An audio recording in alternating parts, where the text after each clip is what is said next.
અંદર ખાંડ નાખવાથી તે સંપૂર્ણપણે મિશ્રિત થઈ જાય છે. માં વિનેગર નાખવાથી તે સંપૂર્ણ રીતે મિશ્રિત થઈ જાય છે.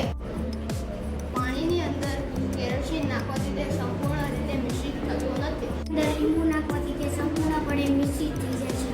પાણીની અંદર તેલ નાખવાથી તે સંપૂર્ણપણે મિશ્રિત થતું નથી, તે પોતાનું સ્તર બનાવી લે છે. ની અંદર ચોકનો ભૂકો નાખવાથી તે સંપૂર્ણપણે મિશ્રિત થતું નથી અને તેનો રંગ બદલે છે. સ્વર નાખવાથી તે તરે છે.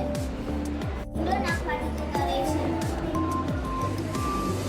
બટેટું નાખવાથી તે ડૂબી જાય છે. પાણીની અંદર પ્લાસ્ટિકના રમકડા નાખવાથી તે પાણીની ઉપર તરે છે. પાણીની અંદર લોખંડની ખીલી નાખવાથી તે ડૂબી જાય છે.